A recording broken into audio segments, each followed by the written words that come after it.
You know, every day we're the subject of influence, whether we know it or not. There are individuals and entities that want our attention and want us to do something.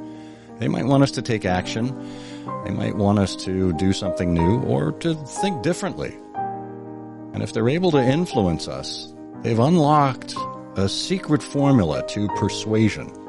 A formula that was first expressed by none other than Marcus Tullius Cicero over 2,000 years ago, who said, "If you wish to persuade me, you must think my thoughts, feel my feelings, and speak my words." Leaders, whether they're in marketing, engineering, in the C-suite, they all carry influence, in some cases in amounts greater than they might even realize. Well, what does it take to be influential? And once we have that influence, why is it a responsibility as well as a power?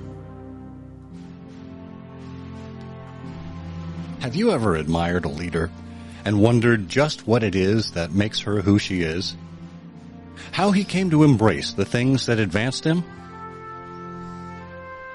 Welcome to Timeless Leadership, where we look at the principles that define success. This is a show for leaders at all stages of their careers who aspire to understand what it truly means to be a leader. And who is a leader? Dolly Parton said, "If your actions inspire others to dream more, learn more, do more, and become more, you are a leader." Together, we'll explore key principles, not only in the sense of fundamentals, but also in the ethical sense, the habits, character traits, and virtues that form the backbone of leadership. Principles that are just as relevant and essential in the 21st century as they were in the first century. This is Timeless Leadership. Hello and welcome once again to Timeless Leadership, where we explore principles and virtues that accompany successful and great leaders. Thank you for considering this hour worthy of your time, and it's my hope that we're going to provide you the quality of conversation that keeps you coming back. We do these shows live each week, sometimes on Fireside Chat, sometimes on Twitter Spaces, and then we package them up as a podcast for listening later. The bonus, of course, is if you're here live, you have the opportunity to ask questions throughout the show. So feel free to listen to and follow Timeless Leadership wherever you get your podcasts, and subscribe to the Timeless and Timely newsletter in my bio. This week's topic, influence. Jason Falls solves problems. Most of the time, they have to do with digital marketing for Cornet, a full-service advertising agency based in Lexington, Kentucky, where he leads digital strategy. His work has touched a number of major brands and has been recognized with several national and many regional awards, including a 2019 Shorty Award for his influence marketing work.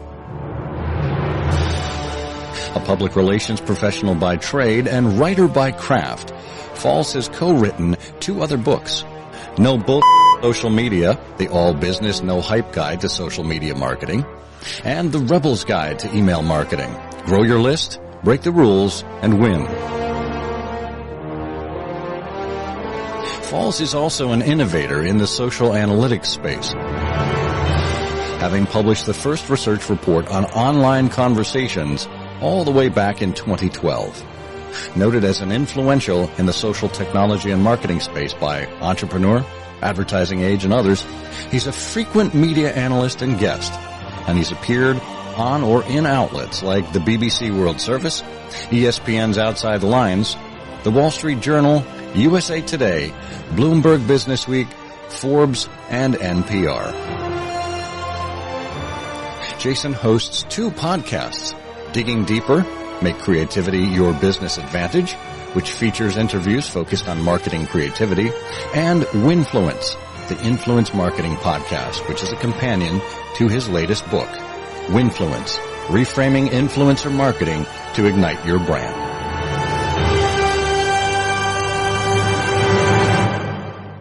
Jason, welcome to Timeless Leadership. Wow, that's one hell of an intro, Scott. I don't think I've ever been presented that dramatically before. Well, it's only going to get more dramatic from here. Let's put it that way.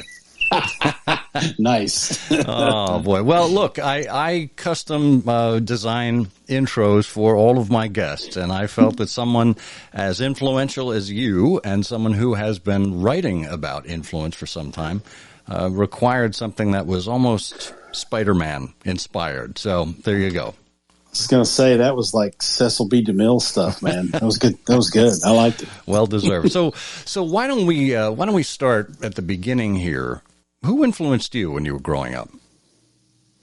Wow, that's a good question. I think I would have to say first and foremost my mother. I consider myself a professional communicator in various iterations of that term. And when I was growing up, my mother was the editor of the local newspaper in my small town in eastern Kentucky, and then she and my stepdad started a local printing company. And so I was always around writing. I was always around journalism. I was always around the media.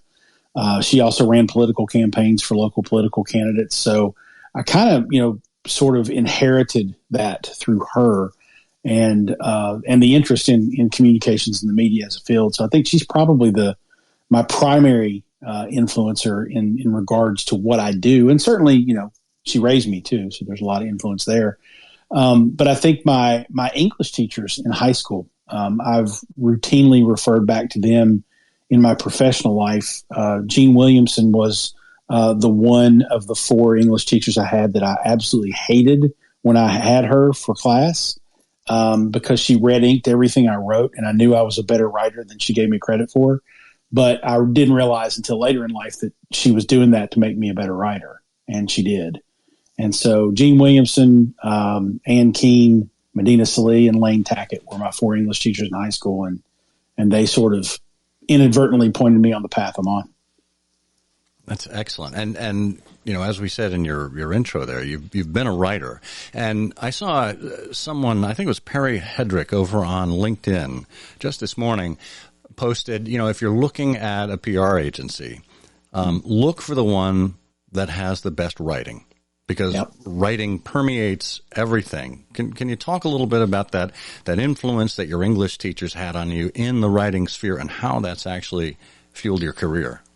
Yeah, and interestingly enough, while I was in high school, I wanted to get away from my mother's list of chores, and so I ran out and got a job, but I didn't want to work at the movie theater or the convenience store like everybody else. I marched myself into the local radio station and said I wanted to be a DJ, and I learned how to write for broadcast in that context, but it was really writing is the core of all parts of communication, whether you're hosting a podcast, whether you're speaking to a conference audience somewhere, whether you're, sending an internal, communication within your in your business to, other people on your team, the ability to communicate ideas clearly, hopefully concisely, and do that effectively over time, I think really separates people who are ultimately successful in any avenue of business versus those who might have a little bit more friction to get where they want to go.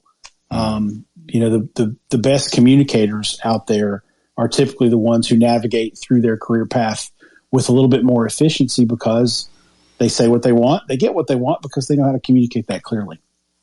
There you go. And look, there's all kinds of ways of communicating, not just in writing, obviously through photos and videos and audio, and, as you said, there on radio. And you need to learn to write for each of those audiences or each of those types of media. So let's talk a little bit about influence in general. Influencer marketing has been around for a while. And I think it's conflated with celebrity endorsements now. And, just earlier this week, I wrote in my newsletter about the difference between fame and greatness and what the difference is there. So why don't you help us understand how you define influence and what influencer marketing actually is? Sure. So my definition of an influencer, or I like to, of saying influencer, I like to say people with influence. But my definition of a person with influence is anyone who can motivate an audience to take action. And that might be that they motivate you to visit a website, they motivate you to try or buy a product, they might motivate you to just think differently about something. They might educate you so that you have different context or perspective about the world around you. And if you look at the definition of influencer through that filter of anyone who can motivate an audience to take action, what you're doing there is you're taking the R off of the end of the word. And instead of talking about influencer marketing or influencers, you're talking about true influence, which is the verb. That's the ultimate thing you're trying to do when you're trying to persuade people. You could argue that everything we do in the marketing communications world is influence marketing without the R, because again, you're trying to persuade an audience to take action. And so my definition of influencer marketing is to say we need to step back from that term, because I think what's happened in the last few years with the advent of Instagrammers and YouTubers and now TikTokers becoming the center of a lot of people's attentions when they think about social media and think about influence on social networks, is we've become predisposed to think of influencers as the peace sign, duck lips, superficial, look at my food, look at me on the airplane, look at me in this fancy hotel. And there's an element of that superficiality out there with some people who are influential online, but there's an entire universe of people with actual influence who can persuade their audiences to take action around social media networks, but then offline as well. I like to use the example that if you are the owner of the local school supply or parent teacher store in your community, your primary influencer should be the president of the local PTA, and it doesn't matter how many Instagram followers they have. So it's really a matter of understanding that the people who you need to work through as a marketer to influence your audience to take action are the people who actually influence them, not just people who carry the banner of influencer. Yeah. Well, that's a great point. I mean, we default so often to thinking about online influencers as the only kinds of influencers out there, and they're really just a slice of the pie, aren't they?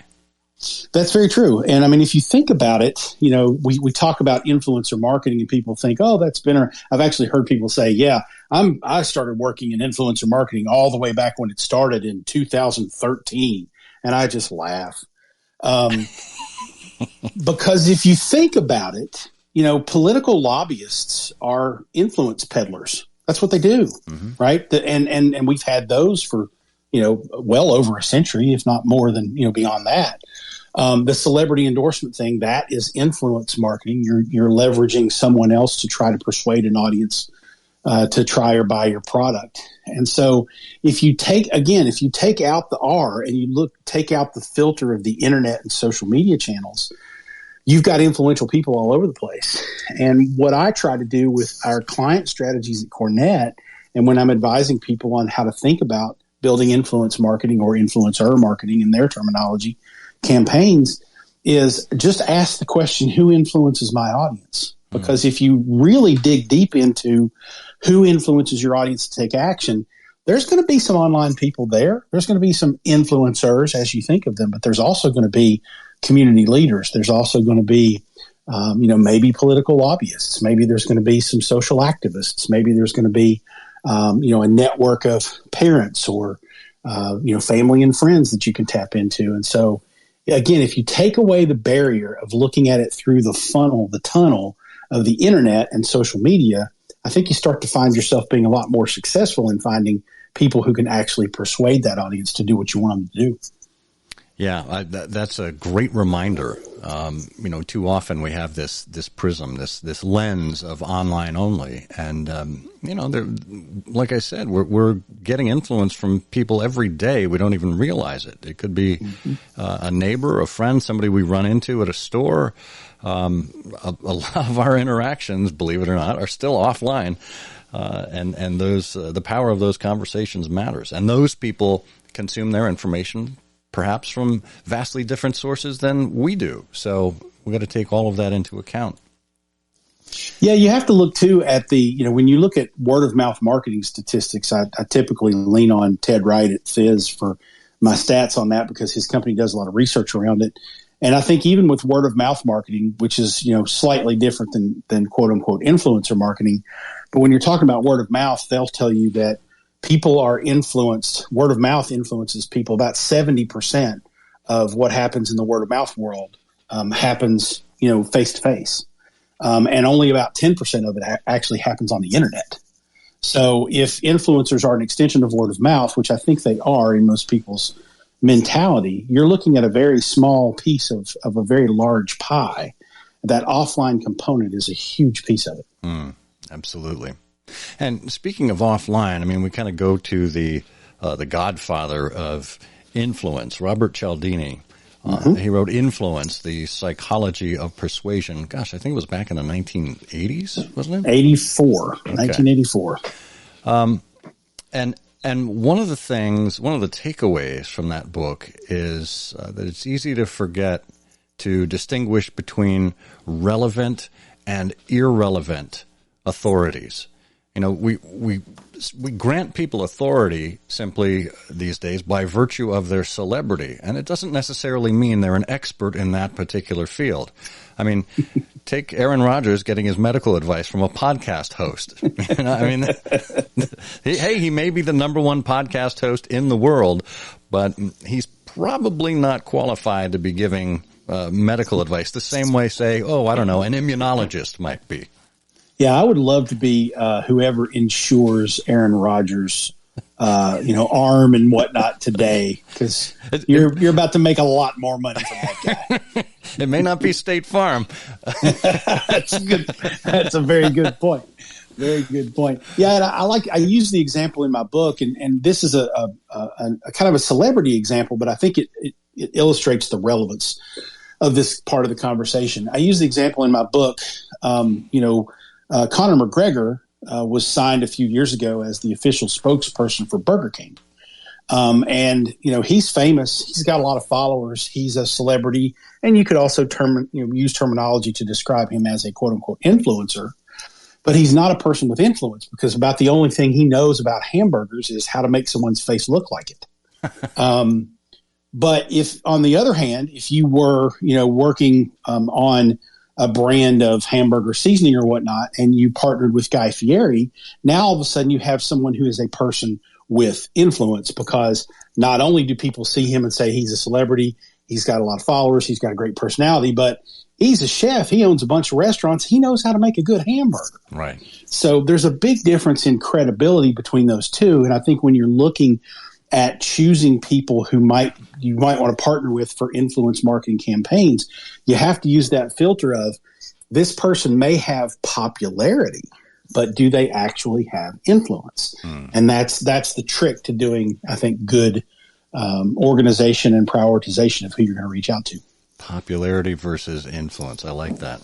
And obviously with influence comes knowledge, expertise, authority, etc.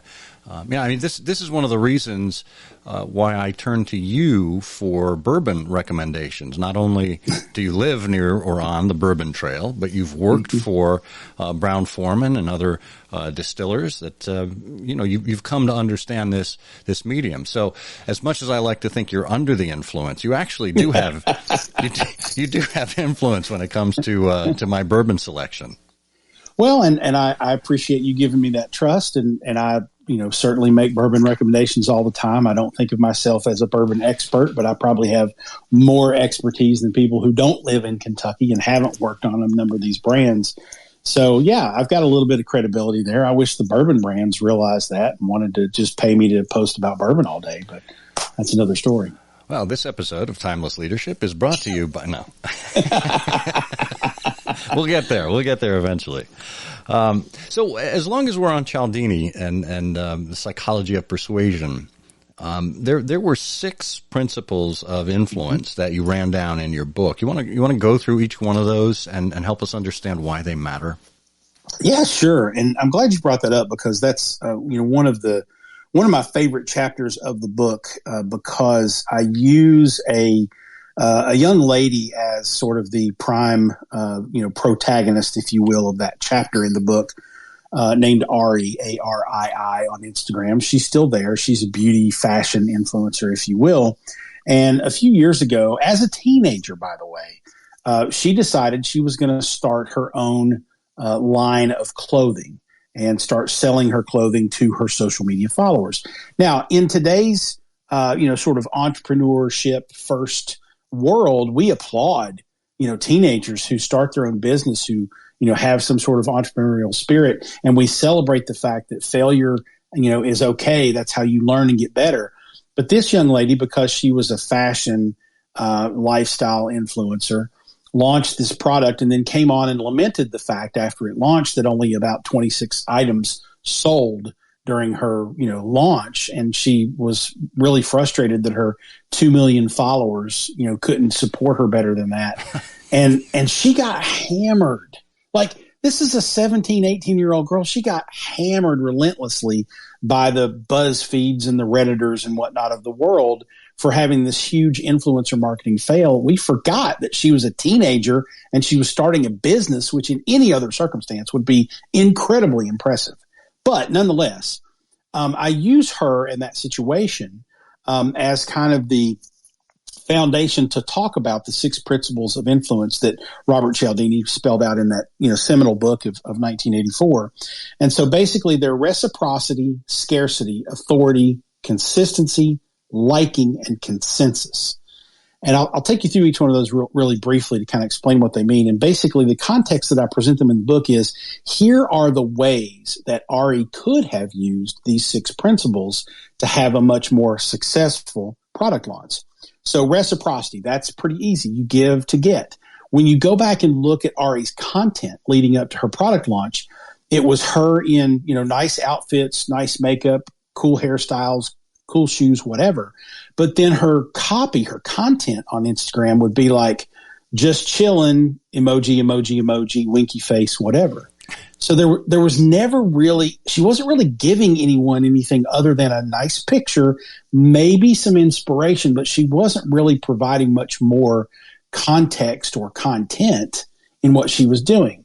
So she wasn't really giving much to the audience. So if she had maybe given more, like fashion tips, advice, maybe even links to other products that they could potentially purchase, which falls into another couple of these principles. And then her audience would have felt like, ooh, I get something from interacting with this influencer online other than just seeing her pretty pictures. And that could have helped her. So that's kind of what reciprocity means. Scarcity is also pretty obvious too. Instead of launching with, hey, I've launched my online apparel brand, go buy my stuff, which is kind of what she did. She could have said, you know what? I'm launching my brand and I only have 100 of these items for the next 2 days. The first 100 people will be my true core fans. If you go buy them right now, you're my peeps. That would have created scarcity and would have made people potentially psychologically motivated to, I've got to be one of the 100. I got to go get one, right? So that could have helped her as well. Authority kind of goes back to what I was mentioning earlier.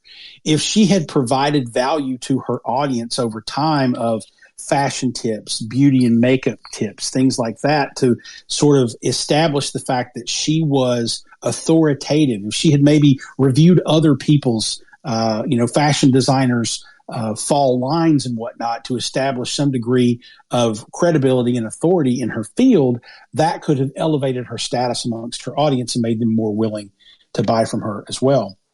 Consistency is, one of those things where it's a little trickier because she didn't really have products to sell before then that were hers, but she very well could have for 2 years leading up to, or 2 months leading up to, or whatever time frame leading up to her launch. She could have said, hey, you should go buy these shoes from this store. You should go purchase this over here. Her audience was not conditioned to look at her content thinking that they were going to have opportunities to purchase anything. So the first time she ever said, hey, go buy this, it was her line of clothing that no one had ever seen before. There wasn't any authority or credibility behind it. And she had not created a sense of consistency in the type of content she's delivering, therefore elevating their expectation that they might find something to purchase on her channel. The fifth one is liking, and that's, pretty simple. You buy from people like, and trust. And again, I go back to the point where her fans knew who she was because they saw pretty pictures, but she didn't really provide a lot of insight into who she was or her life. She didn't share information about her favorite things or what she likes to do. You might have seen a pet in the shot now and then, but she didn't really talk about it because she really just populated her content with a few words and a few emojis. So if she had let people like her a little bit more, get to know her on a more personal level, pull back the curtain a bit and share a little bit of her life, people would have liked her better, which would have helped her also. And then the last one is consensus. And as much as we hate to admit it, I think I wrote in the book, we all tend to be lemmings. When we think someone else is buying something, we want to go buy it too. And so if she had reached out to some of her fashion lifestyle influencer friends and said, hey, here's a free outfit for you to wear and talk about and show off the 2 weeks prior to my product launch, that would have created this consensus that, this is the hot new trend, the hot new shirt, the hot new whatever to buy. And so when she launched it, now all of a sudden people are lathered up and ready to go purchase it. So those 6 principles, reciprocity, scarcity, authority, consistency, liking, and consensus, obviously that's Robert Cialdini's content. I just kind of used it as a filter to say, what could she have done better? And the reason that I wrote that in the book, because the book's not about how to be an influencer. The book's how to manage influence marketing. The reason I wrote that chapter that way and used those examples is so you as a marketer or as a business owner can look at those principles when you're looking at someone's content and say, are they building authority? Have they built consistency over time? Is there consensus that this person, is who they say they are and is credible? Are they giving to get? Do they understand these principles? Because if you want to partner with someone to move your product, then they better damn well know what they're doing. Yeah, I think that's genius. And because those 6 principles don't just apply to influencer marketing, they apply to all kinds of situations. And certainly they apply more broadly to leadership.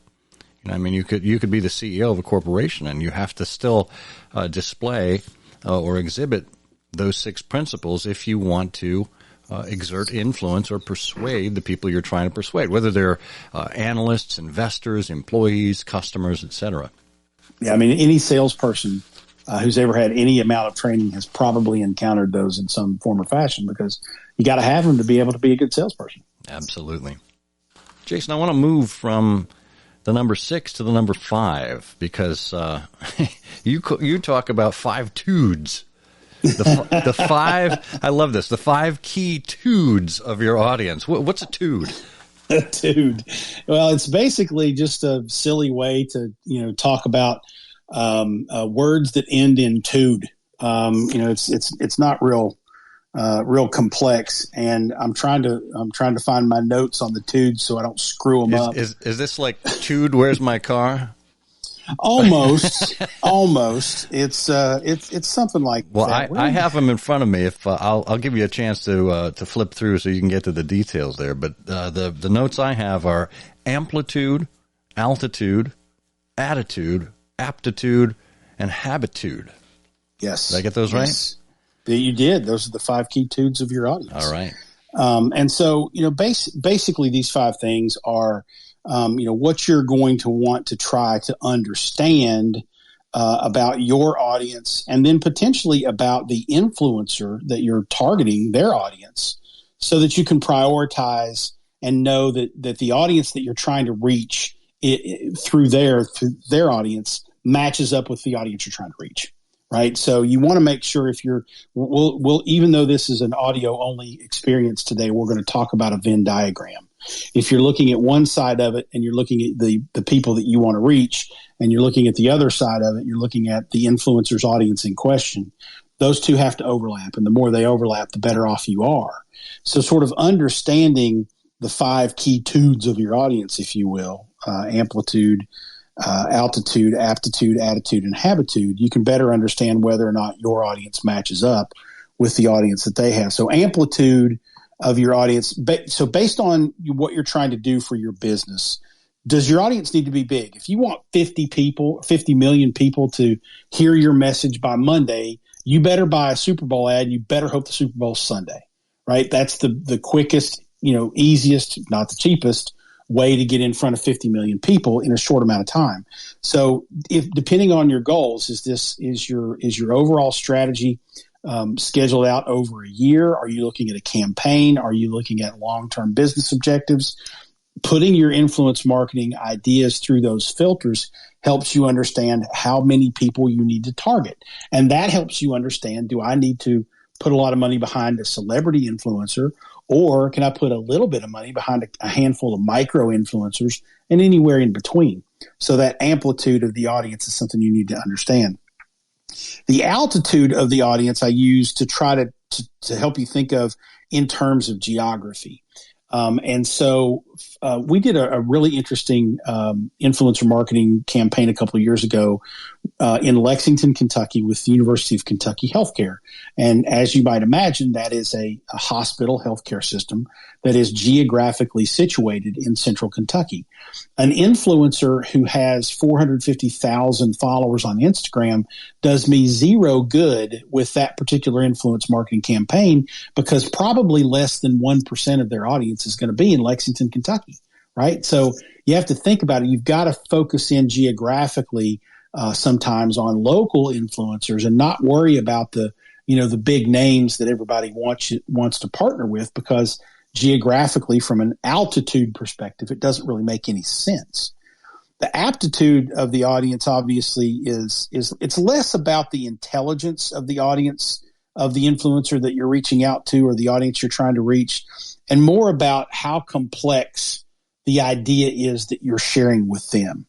Like if you want to, I think I write in the book that if you want to help your audience understand water purification, then you need to choose influencers who know how to build educational content to help them understand water purification.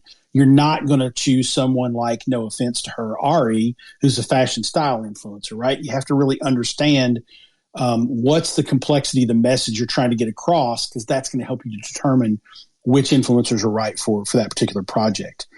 The attitude of the audience really refers to, are you a brand that people really like, or are you maybe controversial? Do you have a segment of an audience out there that might hate you and protest you and all that good stuff? And understanding that helps you understand, is the influencer's audience going to be affected by that? Is the influencer going to be affected by that? If you're running, and I don't think anybody does, but if there's anybody running influence marketing for Chick-fil-A or Home Depot, there are certain influencers out there, LGBTQ community, they don't want to touch, right? So you need to understand that, because those companies have had issues with those communities, and those are not good influencers for them. And then the habitude is really kind of, how do people, what are their habits? What do they do every day? It's using, a play on words, but what channels do they inhabit? If you're trying to reach IT professionals, I think I write about in the book, then you're not going to use fashion and style influencers. You want to try to dial in on people. Maybe they're not in the exact theme, topic, or vertical that you are selling in, but they at least need to be tangential to that in an interesting way. And an example of that is with some of the bourbon brands I've worked with in the past. We don't just go after cocktail influencers. We don't just go after people who are really enthusiastic about bourbon. We also go after people who are interested in outdoor cooking. Maybe in some brands, depending upon their target audience, we're going to try to find influencers who are big into high fashion and style for some of those super premium brands. So you've got to be at least tangential. So you have to understand the habits of your audience, and that then defines their habitude. Makes perfect sense the way you've stated it there. I like that. Well, I appreciate that. Sometimes I'm okay. Like the bourbon industry, I'm decent at distilling things down. Ah, there it is. Well done, sir. I want to kind of take a little bit of a left turn here and talk about the role of ethics in influence and influence marketing. that the intro I played for you had a very Spider-Man theme, and whether you believe it's Stan Lee or one book of the Bible that invented the phrase, with great power comes great responsibility, I think the same goes for influencers, and they are or should be bound by the rules of ethics. As a matter of fact, I saw a statistic from a report, I think it was last year, that taking the posts of 1,000 Instagram fashion influencers, 14%, only 14% of their posts were compliant with Federal Trade Commission guidelines. Mm-hmm. What do you have to say about ethics and influence? Well, obviously, I would never advocate for any influencer to, not operate under the relevant legal guidelines and compliance issues within your country or your industry, et cetera. And I certainly would not encourage any brand to use influencers that violate that, because ultimately what the Federal Trade Commission in the United States and similar bodies in the United Kingdom, Australia, and other places, what they've basically said is the influencer, if they violate these policies, they are subject to, a fine, but so is the brand. It's the brand's responsibility too.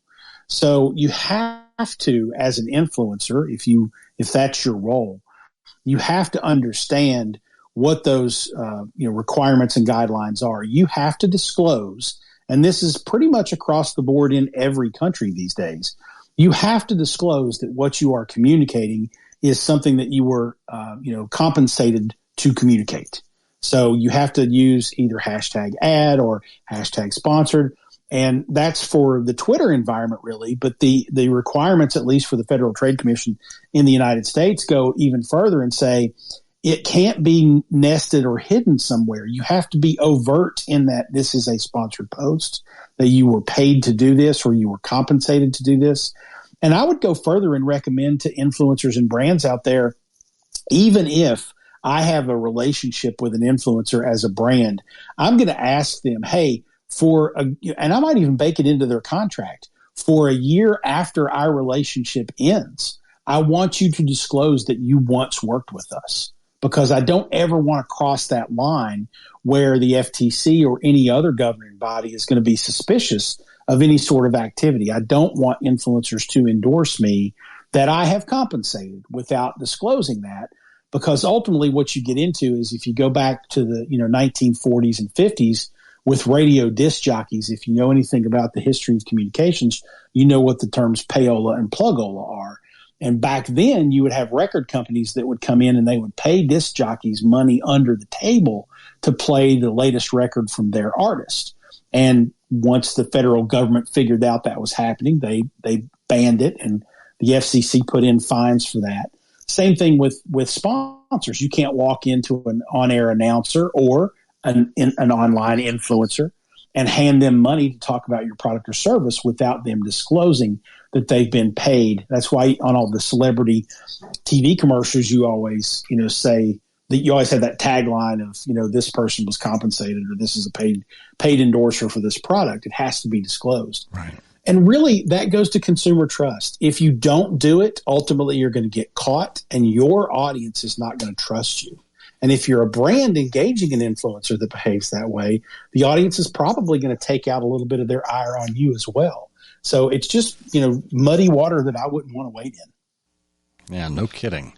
And look, ethics are probably an honorable thing that you should practice in all aspects of your life, not just if you're doing influence marketing. But it's certainly something to look for as you assess who you want to work with. Well, I would also, for the influencers or aspiring influencers out there too, I would say that, you have the entire industry has a big, sort of shadow over it right now because of the advent of the tools that allow you to buy fake followers and actually, drive fake comments through comment pods and things like that. And so basically what those do, and you can go find a service right now. If you want 10,000 Instagram followers by next week, you can go purchase that. It can be done. It's actually very simple to do and not very expensive.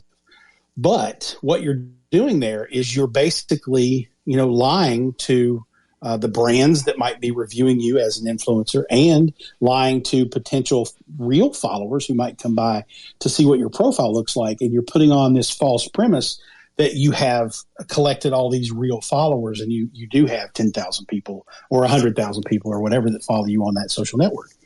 It's been proven. There's a documentary on HBO and HBO Max called Fake Famous. Nick Bilton, the former New York Times technology writer and now with Vanity Fair, produced this documentary where he basically bought about 250,000 followers for this one lifestyle influencer. And, about 60,000 followers into it, brands started offering her free products. They started offering her trips. She wound up becoming an actual influencer, even though the film shows that a good, 80% of her audience early on anyway was fake. Huh. So you've got to understand from an ethical standpoint what you're up against. You've got people out there who are unethical, who are trying to astroturf their audiences and fake their way to fame. And some of them are successful with it. But if you get caught doing that, and all the influencer marketing tools now have, a fake follower, algorithm that they can run and say, well, this person has a 55% real audience. So if you get caught doing that, that's going to hurt you. So just, again, it's muddy water I wouldn't tread in. There you go. Well, look, if you're going to be having bourbon, like you and I like to talk about, you want clean water for that. Absolutely. Absolutely. Well, so Jason, when did you first realize that you were influential? Sometimes I wonder if I ever was. I think the first time it really dawned on me, especially within the social media context, Todd Earwood is a friend of mine here in Louisville, and we were, hanging out trying to figure out the interwebs, a few years ago. And we decided we were going to go to this new conference called Blog World. And we didn't really know what it was, but we thought we're going to go check it out. And this was 2006 or 2007. It was right after, Twitter had launched and become kind of a thing. And we were both relatively new to Twitter. And we both walk in, we go to the registration desk at the convention center there in Las Vegas, and we're walking down the hall, and like 6 people, as we walked by, we're like, hey, you're Jason Falls. Hey, look, it's Jason Falls. Hey, Jason Falls. And I was like, hey, what's up? How you guys doing? And I had no earthly idea what was going on for a moment. And then Todd turned to me and said, how in the hell do all these people know you? And I said, you know what it is? I use a picture of my face on Twitter. Todd used at the time this like graphic of his initials. So nobody recognized him, but they all recognized me. Well, of course, he changed his Twitter avatar that day. But that was the first moment that I realized, holy crap, like I don't know any of these people, but they all know me. That has to mean something. And I wasn't really anything at the time. I had a meager blog that maybe a couple of dozen people outside of my mother's best friends read. And nobody really knew who I was, but Twitter kind of turned the light on for me. And I realized, wow, what I'm doing on this social network is having at least enough impact on people that they know who I am. Now, if I can use it responsibly and share good content and build credibility for myself, maybe I can do something with this thing. Well, I think you've managed here and there. I've done okay. You've worked your way all the way up to the Timeless Leadership Podcast. Congratulations. I can retire now. Oh boy. Well, that's interesting because, these online relationships that we have in so many ways, we feel as if, they may not matter. They're not real. And when you show up in an IRL situation at an event, there are people there who maybe you know them, maybe you don't, but there's this relationship that's been established between the two of you. And it's what I talked about this with Ann Handley. It's what I call a pre-union. Yeah. Where you've already gotten to know each other online, and your first get-together is like a reunion, but you've actually never met before. Yeah, that's true. And those 2006 through probably 2009, every time I went to an event and, met in person, dozens of people that I already knew from the online space. And I may have known them in a very superficial way, but we got to know each other in a lot more in real life way. at those events. And I will say, I don't think I attended the first ever, but I do know that I've attended several tweet ups, which I believe, if I'm not mistaken, was a term coined by one Mr. Scott Monty.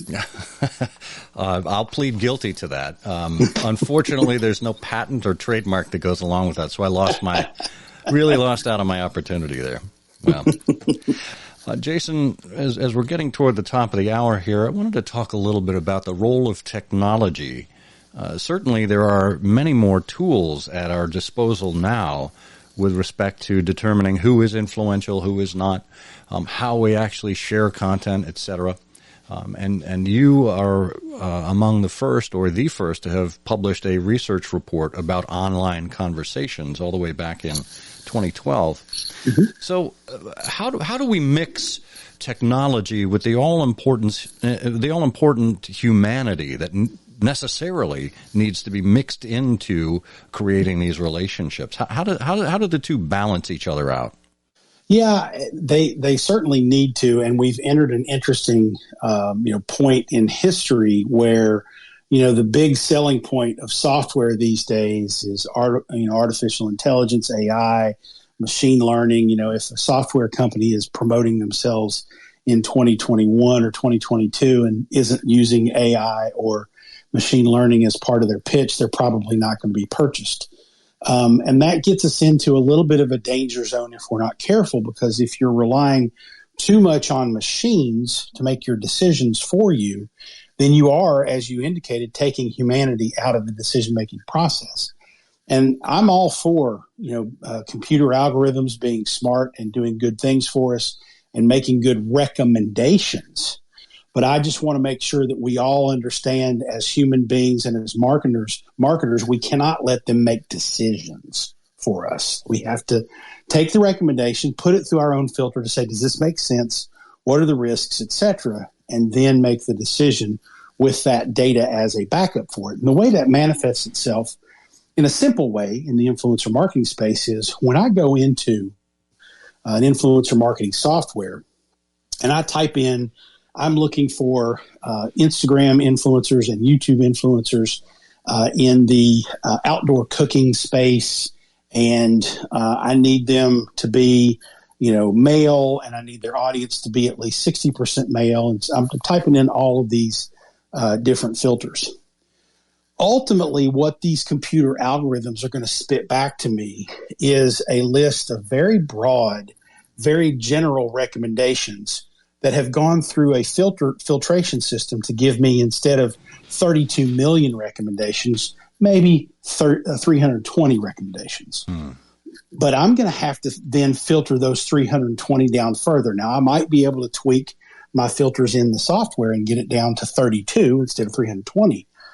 But I still have to go and look at their content. And I still have to look at it from a human being's perspective, because I have seen influencers that have come up as a recommendation for some of our bourbon spirits brands. I'll use an example. So 1792 Bourbon is a brand that I used to work with. I don't work with them anymore, but I used to work with them, and they're a premium bourbon, and they have, kind of this target audience and or, sort of brand persona of being for someone who likes the luxury lifestyle, is aspirational to high net worth, high style, etc. And so I would, back when I was working with them, I would type in all these filters, and a list of influencers, lifestyle influencers, would come up, and I would get people who were high fashion, but high fashion in outdoor skateboarding gear, right? And so if I make a machine make the decision for me in that situation to reach out to that influencer or put them on an outreach list, and I haven't gone through and filtered that with some humanity, some human eyeballs, then I'm reaching out to an audience that's not an influencer whose audience is probably not relevant. And there's a good chance that a good portion of that audience is going to be too young for my brand to even talk to. So you have to put that human filter between you and the recommendation that the machine is making. Otherwise, you're going to be stepping into some pretty hot water if you're not real careful. Yeah. And that's just one example. I mean, there's dozens and dozens of examples of how we cannot let data make decisions. We can only let data make recommendations so that we can make the ultimate decisions. Well, if we can move into the automotive space a little bit as an analogy, it's kind of like the difference between GPS and autopilot on your Tesla. GPS has all of the data and knows the mapping system very well and can give you directions for where you need to go. Autopilot, despite how it's been marketed, still can't drive the car for you. You still need to be behind the wheel, and you still need to be in control if something should go wrong. And I know this is where automakers are moving, to complete automation, but there still is a human element there that's needed. There's still judgment. There's still fine-tuning things that need to be taken into consideration. And wherever you are along the spectrum of influence, I think we'll always need that combination of humanity and technology.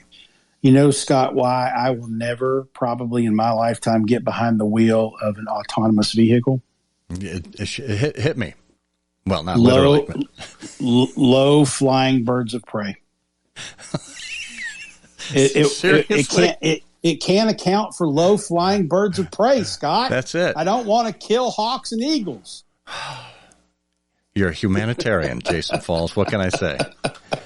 It's not the same as getting a seagull caught in your engine as you're taking off down the tarmac, but but they're loud and they stink. Nobody cares about that.